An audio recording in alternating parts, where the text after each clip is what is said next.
സ്കൂളിൽ പോയി ഏതോ ഒരു അപകടത്തിലങ്ങ് മരിച്ചു എന്ന് പറഞ്ഞു കളയരുത്. അക്ഷരം തെറ്റാതെ പറയണം, ഈ കഴിവുകെട്ട് ചത്തുപോയ സിസ്റ്റം അവനെ കൊലയ്ക്ക് കൊടുത്തതാണ്. നൂറുകണക്കിന് കുട്ടികൾ പഠിക്കുന്ന തേവലക്കര സ്കൂളിലെ മോന്തായത്തിന് മുകളിൽ തൊട്ടില്ലെന്ന മട്ടിൽ ഊഞ്ഞാല് കണക്കെ തൂങ്ങിയാടലാണ്. മാരക പ്രഹരശേഷിയിൽ വൈദ്യുതി പ്രവാഹമുള്ള ഒന്നല്ല, ചേർത്തുകെട്ടിയ 4 കറണ്ട് കമ്പികൾ.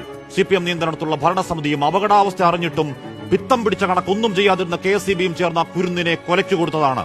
കാരണക്കാരെ കഴുത്തിന് പിടിച്ച് പുറത്താക്കാൻ അമാന്തമുണ്ടായാൽ തെരുവിൽ പ്രതിഷേധം ഇരമ്പുന്നില്ലെങ്കിൽ നമ്മളൊക്കെ മനുഷ്യരാണോ? ആ സ്കൂൾ ഭരണസമിതി ഉപദേശക വിദ്വാൻ, അവിടുത്തെ ജില്ലാ പഞ്ചായത്ത് അധ്യക്ഷൻ, അയാൾ പറയലാണ്, അവബോധമില്ലാത്ത ആ വിദ്യാർത്ഥിയെ ഷീറ്റിൽ കയറി കാല് തെന്നിയപ്പോൾ കറണ്ട് കമ്പിയിൽ പിടിച്ചതാണത്രേ പ്രശ്നം. മരിച്ച കുട്ടിയെ കുറ്റക്കാരനാക്കുന്നോ? മനുഷ്യത്വമെന്ന വാക്കു കേൾക്കാത്ത നേതാവെ നാക്കു വളയ്ക്കാൻ ഉളുപ്പുണ്ടോ? ന്യായീകരണത്തിന്റെ ആദ്യ ഡോസയായിട്ടുള്ള ഉടൻ വരും ഒറ്റപ്പെട്ട സംഭവം.